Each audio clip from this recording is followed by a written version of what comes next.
विद्युदारण्यमशुभधरमणं प्राविशद्गीतकीर्तिम्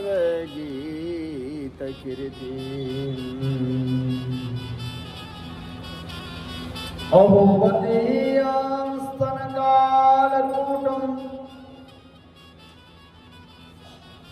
जिगांसयापा ययदतिशादिं लेभे गतिधातृचितां ततुल्यं कमवा दयालुं शरणं प्रदेमा गजाननं भूतगणादिसेवितं कपिजम्बो फलचारुभक्षणम्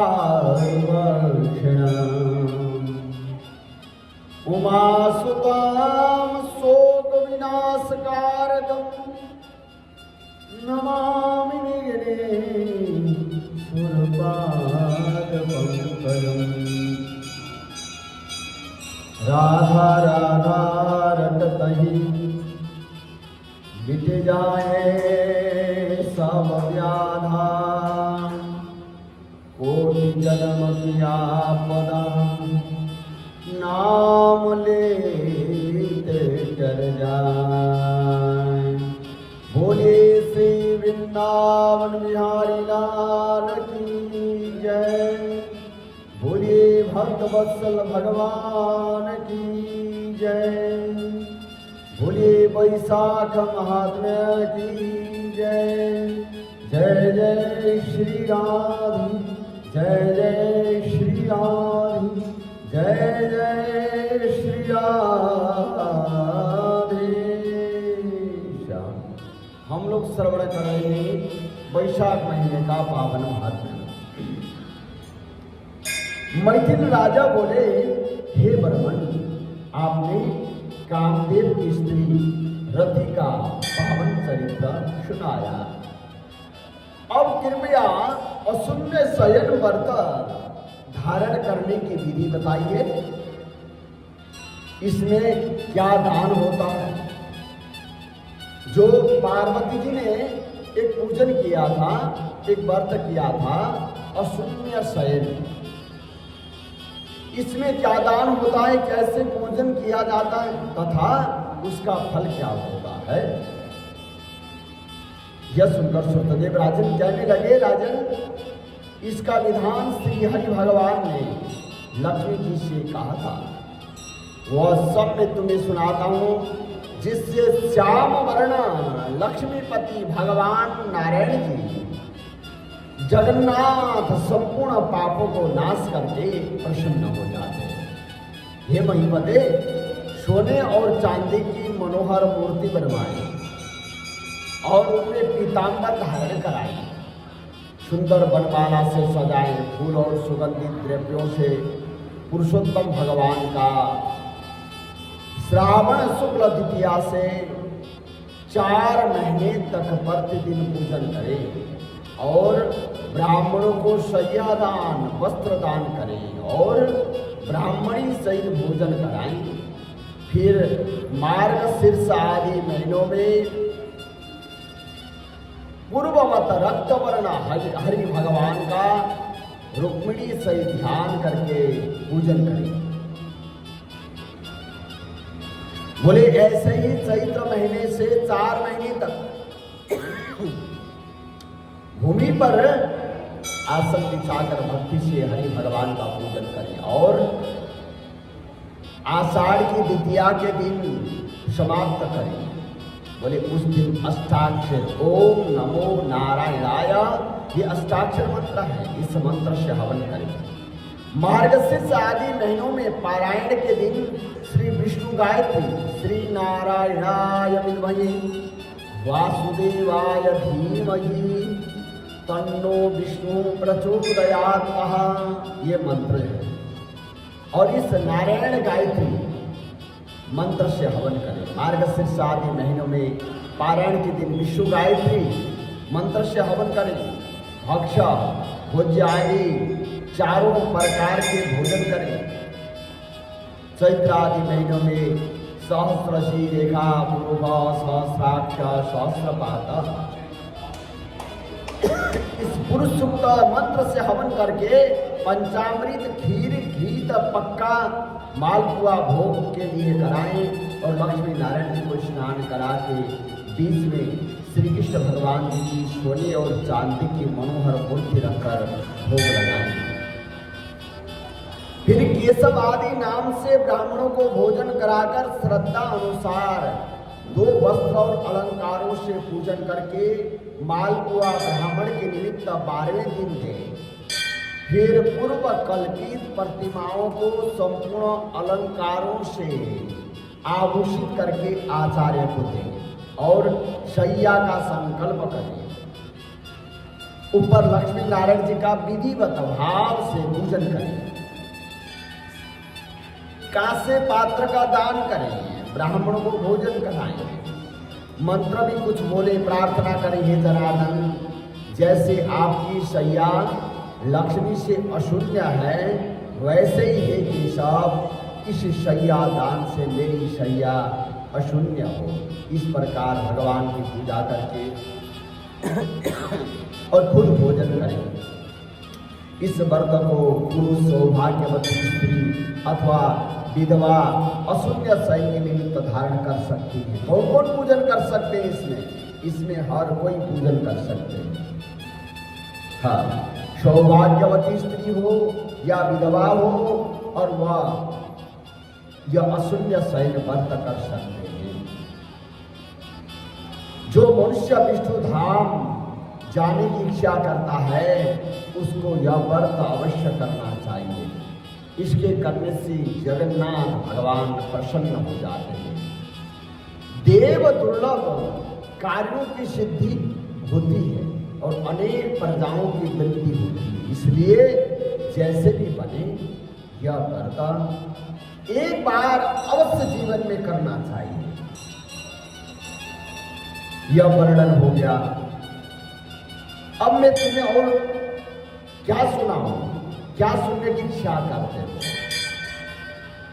यह बताओ। यह सुनकर राजा ने फिर श्रुतदेव महाराज से पूछा, हे महाराज, वैशाख महीने में छत्रदान करने का महात्म्य भी सुनाइए, क्योंकि वैशाख के कर्तव्य शुभ कर्मों को सुनते सुनते मेरी तृप्ति नहीं हो रही है। राजा के ऐसे वचन सुनकर श्रुतदेव जी महाराज बोले कि छत्रदान के फल की एक प्राचीन कथा सुनाता हूं, सुनो। एक इतिहास है, एक दृष्टांत है। सत्ययुग में एक हेमकांत नाम का एक बंगाल देश के राजा कुशकेतु का पुत्र था। वो बुद्धिमान था, बड़ा बलवान था। और उसके बाद वह एक दिन शिकार खेलने के लिए जंगल में चला गया। वहां घने वन में अनेक प्रकार के मृग शुकरों को मारता हुआ थकने पर दोपहर को मुनियों के आश्रम में पहुंचा, जहां सतर्जी नामक ऋषि व्रत में मग्न समाधि लगाए ध्यान कर रहे थे। इससे उनको पता नहीं चला कि आश्रम में कौन आया। इसलिए ऋषि ने उठकर राजा का सम्मान नहीं किया, जिससे क्रोधित होकर राजा उन्हें मारने को उद्यत हुआ। ऋषि के 10,000 शिष्यों ने उसे रोका। क्रोधों में विवल होकर राजा कहने लगा, ब्राह्मणों, मैं थक गया हूं, तुम मेरा आतिथ्य सत्कार करो, परंतु गुरु की आज्ञा के बिना क्या सत्कार करें? जब तक गुरु ने आदेश नहीं दिया तब तक हम इस कार्य को कैसे करें? ऐसा शिष्यों से सुनकर राजा उन्हें मारने के लिए धनुष उठा लिया और अत्यंत क्रोध करके बाण छोड़ने लगा। तब शिष्य भागने लगे। उनमें से 300 शिष्यों को मार डाला और आश्रम में रखी हुई वस्तुओं को पाप बुद्धि सैनिकों ने अपने आप लेना शुरू कर दिया। जब सायंकाल के समय राजा सेना सहित पुरी में आए और उसके पिता कुशकेतु ने इस दुष्ट व्यवहार को सुना तो बेटे की निंदा करके और उस अपनी नगरी से बाहर निकाल दिया। तब हेमकांत व्याकुल हो गया और फिर गहन वन में चला गया। वहां उसे ब्राह्मणों की हत्या सताने लगी। वहां पर जीव जंतुओं को मारकर खाते हुए इधर उधर घूमते घूमते 28 वर्ष बीत गए। एक दिन क्या हुआ कि तीर्थ यात्रा करते हुए त्रित नाम के महामुनि वैशाख के महीने में दोपहर के समय में वन में आए हुए जो धूप और प्यास से मारे व्याकुल होकर वृक्षहीन स्थान पर मूर्छित होकर गिरा हुआ उसने देखा। दैव योग से हेमकांत ने क्या किया, त्रित मुनि को ऐसी दशा में देखकर दया आई, ढाक के पत्तों की छतरी बनाया, धूप निवारण के लिए सिर पर लगाई और अलंबों का जल दिया। इस उपचार से मुनीश्वर की मूर्छा चली गई। जब चेत हुआ तो उस पत्तों की छतरी को लगाए धीरे धीरे किसी गांव में पहुंचे। इसी पुण्य के प्रभाव से उसकी 300 ब्रह्म हत्याएं दूर हो गई,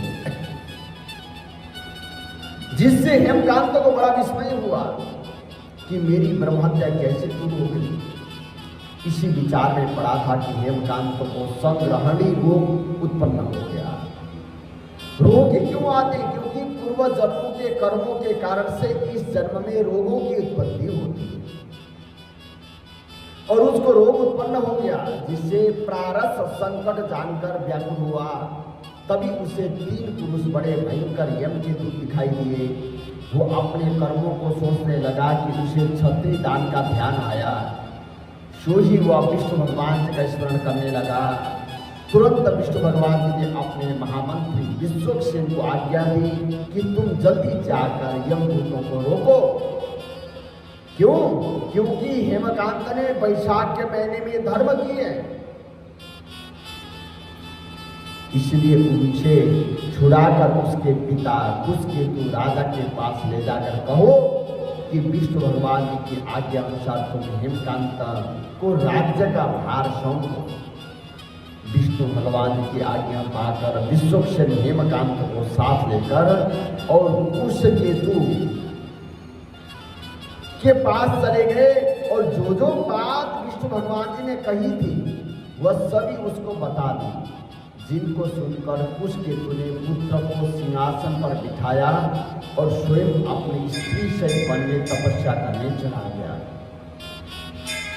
तब राजा हेमकांत ने वैशाख के महीने में कई संपूर्ण शुभ धर्मों को किया, जिनके करने से जितेंद्रिय दयालु सर्व संपत्तियों से युक्त पुत्र पौत्र आदि से संपन्न होकर संपूर्ण भोगों को होकर विष्णुलोक को चला गया। वैशाख महीने के धर्मों से अधिक कोई धर्म पापों को नष्ट करने वाला नहीं। बाकी सब कर्म शुभ है अगले जन्म के लिए, परंतु यह जो वैशाख में किया गया धर्म है ये पाप को मिटाने वाला है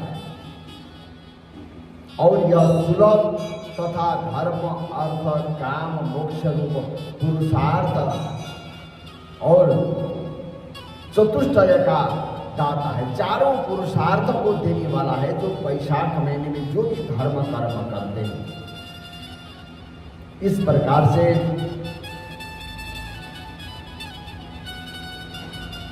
और मैथिल राजा को कहा। तो इन्हीं कथा प्रसंगों के साथ हम आज की कथा प्रसंग यहीं पर विश्राम करेंगे। कल पुनः आगे का पावन प्रसंग हम लोग श्रवण करेंगे।